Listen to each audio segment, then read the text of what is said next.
Assalamualaikum warahmatullahi wabarakatuh. Waalaikumsalam warahmatullahi wabarakatuh. Halo Sobat LTV, kembali lagi berjumpa dengan saya Atika Yusne Ferdina dalam talk show LTV, yang mana akan membahas seputar topik-topik yang sudah pasti akan bermanfaat untuk Sobat LTV dimanapun berada. Sobat LTV, nggak kerasa kita sudah berada di penghujung tahun 2025. Mungkin beberapa resolusi kita belum terchecklist semua, tapi kita harus tetap semangat dong tentunya untuk beraktivitas, untuk menebar kebaikan, dan juga untuk belajar. Nah, ngomongin soal belajar, di talk show LTV sebelumnya, kita sudah membahas tentang definisi, tujuan, serta prinsip-prinsip pembelajaran mendalam. Yang pastinya sudah pasti akan dibahas secara lebih jelasnya oleh narasumber kita yang sudah hadir di studio LTV pada hari ini, yaitu Bapak Dr. Andes Haji Basuki MPD. Kita sapa saja langsung. Apa kabar Pak Bas? Alhamdulillah sehat. Alhamdulillah. Alhamdulillah. Sehat alhamdulillah Pak Bas. Sama. Kelihatan hari ini benar-benar berwarna gitu ya, karena bajunya warna-warni ini. Habis mengikuti upacara apa teh? Hari Guru. Oh iya, Hari Guru ya. Kebetulan hari ini ya bertepatan dengan Hari Guru Pak Bas ya. Jadi kita ucapkan selamat Hari Guru untuk seluruh guru di Indonesia. Baik Pak Bas, kemarin bersama dengan rekan saya Pak Yevi Grata sudah kita bahas terkait dengan definisi, kemudian juga tujuan dari pembelajaran mendalam dan juga tentang prinsip-prinsip. Nah, hari ini kita akan melanjutkan perbincangan soal pembelajaran mendalam tersebut, teman-teman semua. Yang pertama nih Pak, kalau tadi sudah tahu tujuannya, sudah tahu prinsip-prinsipnya. Nah, kita pengen tahu juga nih, gimana sih cara mengimplementasikan pembelajaran mendalam itu? Terima kasih Bu Tika.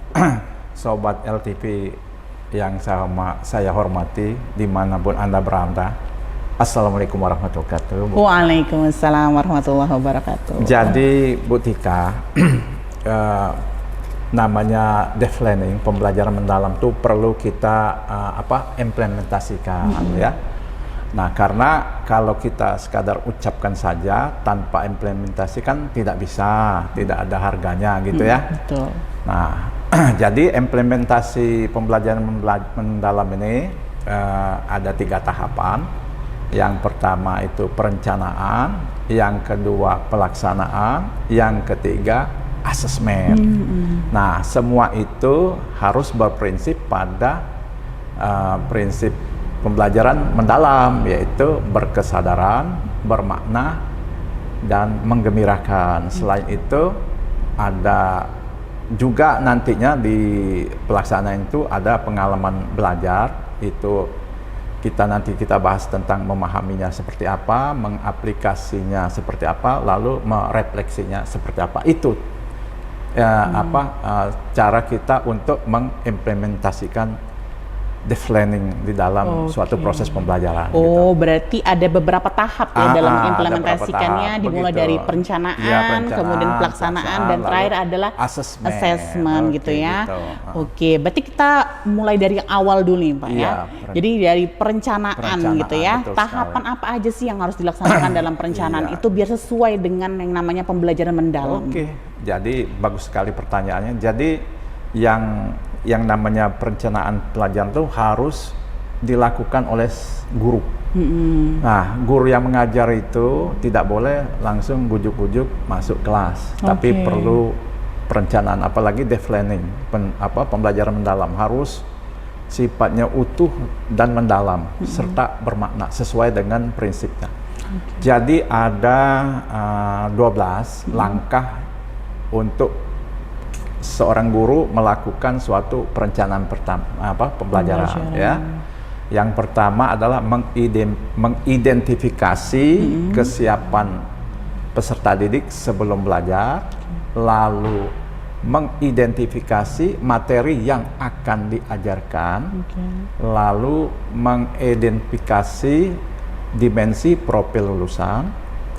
Berikutnya adalah menentukan capaian pembelajaran, lalu seorang guru juga bisa menentukan topik yang akan diajarkan, materi apa yang diajarkan, lalu tahapan berikutnya adalah menentukan tujuan pembelajaran, lalu seorang guru juga bisa menentukan praktek pedagogis, artinya di sini guru tadi memilih metode atau model apa yang akan digunakan, namanya praktek pedagogis. Lalu menentukan lingkungan belajarnya, menentukan mitra pembelajarannya, lalu menentukan langkah-langkah pembelajaran, yang terakhir melakukan asesmen. Jadi ada 12 langkah yang harus dibuat oleh seorang guru untuk mengimplementasi deep learning ini di dalam suatu proses pembelajaran, gitu Bu Tika. Oke, berarti dalam perencanaannya saja kita perlu menentukan 12 item ini. 12 gitu langkah. Ya, 12 langkah itu ya. Yang biasanya tuh dituangkan mungkin dalam rencana pembelajaran seperti itu ya, Pak ya. Oke. Ya, tapi maksud saya jangan sampai kita bermerek deep learning tapi tidak pernah kita rencanakan. Nah, itu yang tidak konsisten dengan. Oke, jadi sebelum masuk kelas itu sudah ada perencanaannya dulu. Jadi mungkin kalau peserta didik maupun peserta pelatihan gitu ya, yang melihat itu guru gitu ya hanya datang ke kelas saja, itu tidak gitu. Dan datang kelas itu cuman hari haknya aja. Persiapan itu jauh lebih matang daripada itulah itu. Yang sering dilakukan oleh guru, mohon maaf. Jadi guru itu saya perhatikan perencanaan pembelajarannya hanya bermodalkan copy paste ataupun bermodalkan buku sumber itu sendiri dari buku paket. Jadi dia merencanakan pembelajaran itu hanya melengkapi administrasi dalam pendidikan itu sendiri. Oke. Jadi di dalam deep learning ini diharapkan guru-guru lebih memperkaya memperkaya literaturnya. Jadi anak-anak peserta didiknya juga akan lebih mendapatkan informasi yang lebih banyak. Maksud saya itu jangan sampai kita mengajar itu, tapi perencanaan pembelajaran itu punya orang. Cuman diganti tanggal dan sekolah, itu kan tidak fair. Nah, itu gitu. Jadi emang harus dipersiapkan dengan baik gitu ya. Sekali. Oke, tadi yang pertama saya dengar adalah mengidentifikasi kesiapan siswa sebelum belajar. Nah, itu gimana cara mengidentifikasinya, Pak? Jadi selama ini kan kita sebagai guru itu jarang sekali kita mengidentifikasi kesiapan seorang siswa sebelum mengikuti pelajaran. Kita masuk kelas tuh hanya begitu saatnya masuk saja. Tidak pernah kita siswa itu siapnya seperti apa, tidak pernah. Nah, jadi yang pertama harus kita lakukan untuk mengidentifikasi kesiapan siswa sebelum belajar. Saya langsung siswa saja ya, bukan peserta didik, tidak apa-apa ya, sama saja. Itu yang pertama adalah pengetahuan awalnya. Pengetahuan awalnya, lalu ada minat dia belajar, lalu ada kebutuhan dia belajar.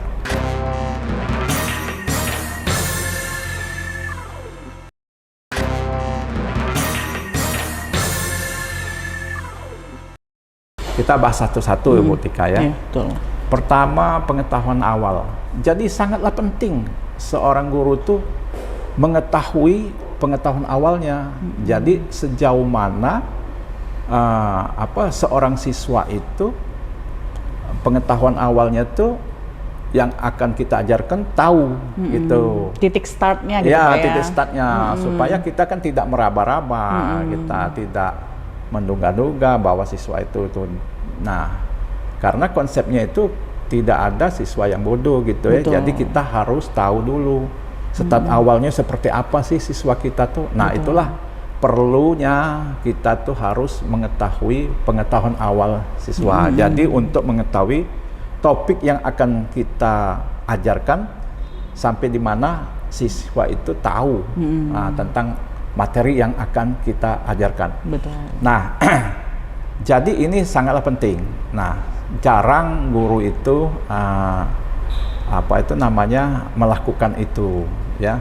Jadi dia begitu masuk kelas itu langsung anak-anak kita ngajar materi ini, tapi guru lupa sejauh mana pengetahuan awalnya siswa itu tahu. Nah, jadi untuk mengetahui pengetahuan awal itu, misalkan Bu Tika ya, kita itu menggunakan metode misalnya. bisa saja menggunakan metode pretest, Oke. gitu ya. Lalu kuesioner, gitu ya. Nah, kalau pretest misalkan ini saya mengajar fisika misalnya tentang listrik mengalir misalnya kan. Nah, apakah siswa itu sudah tahu materi yang akan kita ajarkan melalui topik listrik mengalir misalnya. Nah, jadi dengan adanya pengetahuan awal itu kita sudah tahu pemetaan siswa kita itu ya. Jadi misalnya ini Bu Tika ya, misalkan setelah kita melakukan pretest, ternyata 70% siswa kita ini atau 80% siswa kita ini sudah mengerti tentang apa itu kuat arus, apa itu tegangan, apa itu hambatan. Nah, itu kita kan enak. Nah, yang sisanya 30% belum tahu. Nah, artinya kita sudah tahu pemetaannya. Oh, siswa kita ini seperti ini. Jadi kita mengajarkan menggunakan metode yang sudah kita bangun. Oh, seperti ini, begitu Bu Tika. Nah, itu kira-kira Bu Tika pertama. Nah, yang kedua itu adalah minat. Nah, minat siswa itu jangan sampai semua siswa itu kita pukul rata. Kebanyakan ngajar itu kan pukul rata. Memang di planning ini kalau saya perhatikan agak repot untuk melaksanakan secara konsisten tadi ya, karena dia itu tadi kita harus tahu pengetahuan awalnya, kita harus tahu minatnya. Nah, jadi minat di sini untuk mengetahui sejauh mana ketertarikan seorang siswa itu terhadap topik yang akan kita ajarkan. Gitu. Penting itu supaya kita ngajar itu sifatnya itu bermakna tadi sesuai dengan prinsip tadi. Iya, betul. Bermakna, berkesadaran, menggembirakan. Itulah yang ditekankan oleh Dave Learning. Jadi misalkan ya hasil identifikasinya itu, misal ini Bu Tika ya, ternyata saya ngajar fisika tuh anak-anak tuh bagusnya usulannya itu, Pak Basuki misalnya, kami 70% tuh maunya fisika tuh misal tentang listrik harus langsung simulasi, praktek gitu ya, praktek langsung gitu kan. Nah, ada lagi sebagian lagi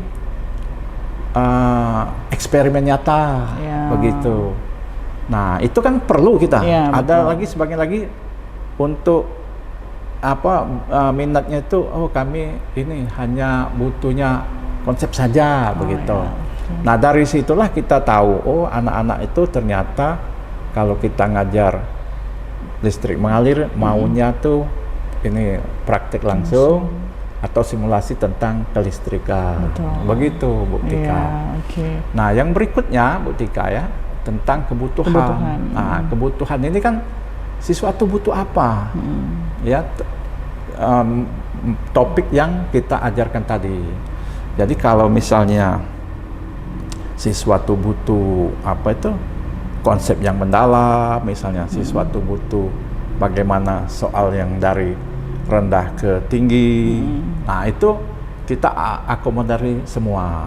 Nggak gitu kira-kira Bu Tika. Jadi, nah, berikutnya tentang gaya belajar juga, jangan lupa. Itulah yang sering kita lupakan, gaya belajar. Ada gaya belajar kinestetik, ada gaya belajar auditori, ada gaya belajar visual ya. Nah, itu perlu sekali. Jadi dengan mengetahui gaya belajar itu untuk pelajaran berikutnya kita sudah tahu. Itu kira-kira. Jadi 4 hal itulah yang harus diketahui dulu oleh para guru ya, sebelum terjun langsung dalam proses pembelajaran itu sendiri gitu ya. Nah, saya tadi selain itu kan ada beberapa tahapan, salah satunya adalah mengidentifikasi materi pembelajaran, materi pelajaran gitu Pak ya. Kira-kira itu caranya gimana sih Pak? Nah, perlu saya tambahkan dulu Bu Tika sebelum masuk ke materi pembelajaran tadi. Sebagusnya kita mau melakukan suatu perencanaan itu artinya sebelum proses belajar itu berakhir, kita tuh untuk membuat suatu perencanaan berikutnya, kita harus melakukan identifikasi dulu. Hanya saja yang kita lewatkan tuh hanya yang cuma satu kali identifikasi itu adalah visualnya, auditory, kinestetiknya. Tetapi kalau pengetahuan awalnya, minatnya tetap kita identifikasi. Nah, betul. Berikutnya berkaitan dengan materi materi. Iya, materi pelajaran. Oh, materi pelajaran. Nah, maksud saya materi pelajaran ini sangatlah urgent, ya. Jangan sampai kita materi pelajaran itu, saya pernah lihat itu materi yang diajarkan oleh guru itu runtut dengan buku-buku yang sumber itu. Nah, itu adalah merupakan kesalahan yang sangat fatal, ya. Saya pernah itu melihat itu guru yang seperti itu, ya. Jadi di sini materi pelajaran yang disusun oleh guru itu sifatnya untuk mendorong siswa itu, ya, untuk mendorong siswa itu mencapai pemahaman yang mendalam dan bermakna, ya. Jadi materi yang kita susun itu harus istilahnya menyentuh semua dimensi pengetahuan secara utuh, ya, secara utuh, tidak boleh setengah-setengah.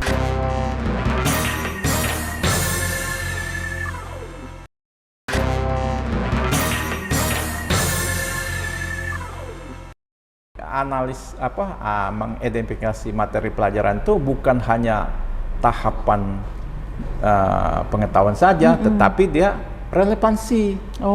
Nah, itulah hebatnya deep learning itu, kan bermaknanya tuh harus ada relevansi, menggembirakan. Jadi relevansi materi yang akan kita ajarkan tuh seperti apa dalam kehidupan itu. Nah, di sini aspek relevansinya harus ada, aspek relevansinya yaitu aspek relevansi aplikasi harian, aspek relevansi isu sosial ekonomi, aspek relevansinya yaitu keselamatan, dan aspek relevansinya teknologi masa depan.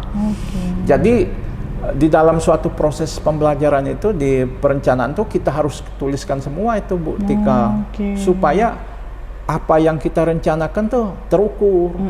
Apa yang kita rencanakan terukur agar kita mudah mengasesmen. Nanti di asesmen ya. Jadi kita tidak lagi asesmen tuh lihat di buku, lihat di sumber-sumber lain, tapi apa yang kita rencanakan kita asesmen itu sendiri. Jadi lebih mudah. Nah, saya kasih contoh misalnya aplikasi hariannya, ya, tentang listrik tadi, ya, aplikasi hariannya. Nah, jadi siswa itu dengan belajar listrik mengalir tadi, misalnya tentang sikring. Nah, fungsi sikring itu apa dalam aplikasi hariannya itu, ya? Fungsi saklar itu apa? Fungsi MCB itu apa? Itu di dalam aplikasi harian. Dan siswa itu bisa menganalisis instalasi listrik rumah tangga yang ada di rumahnya itu sendiri. Betul. Nah, kan itu kebermanfaatannya. Jadi bermaknanya di situ. Nah, itu namanya aspek relevansi keseharian. Nah, jadi kita ngajar tuh, memang anak-anak tuh dibutuhkan apa yang diajarkan tidak bias gitu. Jadi mereka pas belajar tuh, pantas ketika saya matiin lampu ini di sini mati juga. Berarti seri gitu, Pak, ya, gitu. Yang jelas tuh gini, Bu Tika.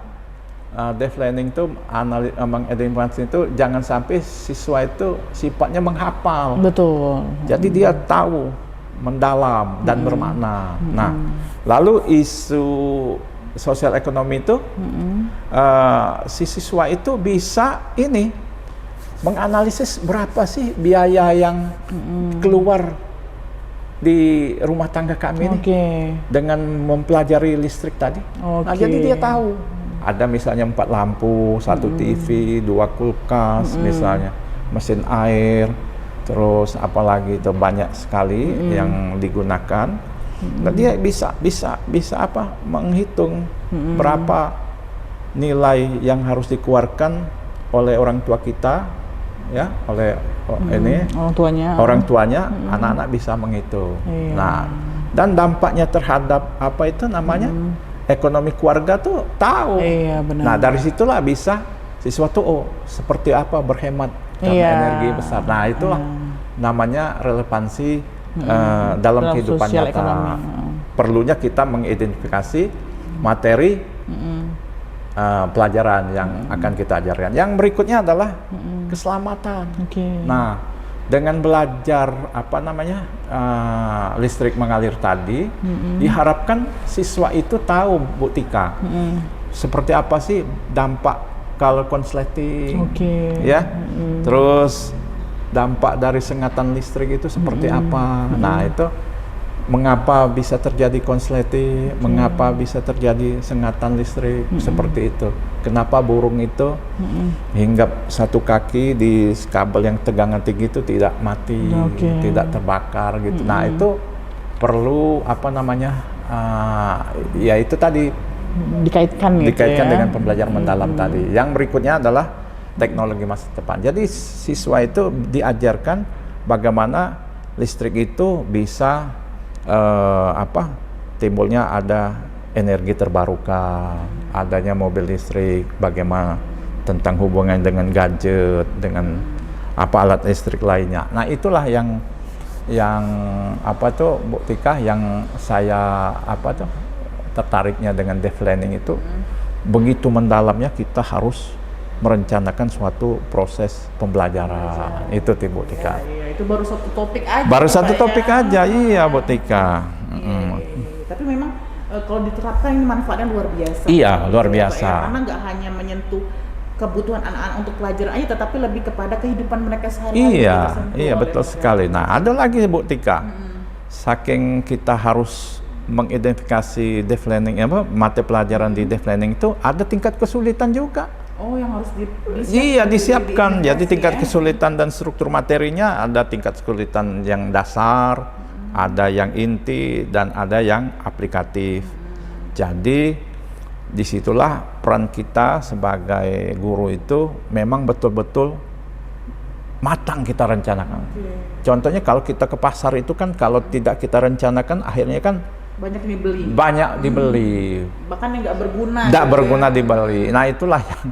Nah, begitu juga kita dengan belajar. Jadi betapa pentingnya suatu proses pembelajaran itu kita rencanakan dengan baik dan benar supaya output yang kita dapat itu betul-betul yang kita harapkan dengan tujuan pembelajaran tadi. Gitu Bu Tika. Luar biasa sekali ya, ternyata.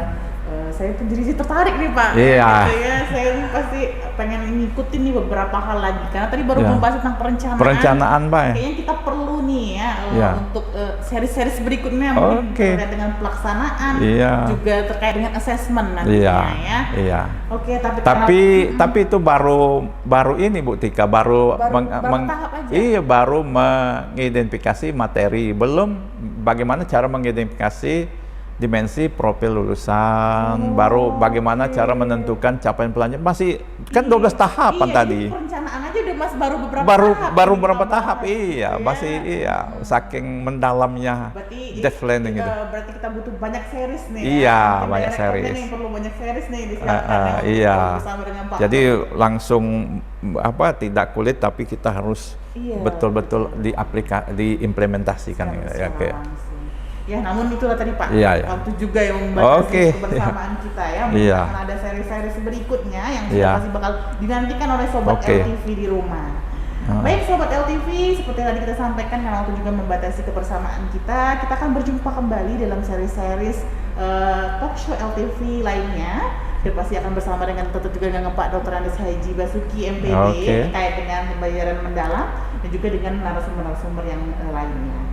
Baik, untuk itu saya Atika Yusi Ferdinand dan juga Bapak Dr. Andes Haji Basuki MPD beserta kru yang bertugas undur diri. Wassalamualaikum warahmatullahi wabarakatuh. Waalaikumsalam warahmatullahi wabarakatuh. Terima kasih. Terima kasih. Sama-sama, Botik.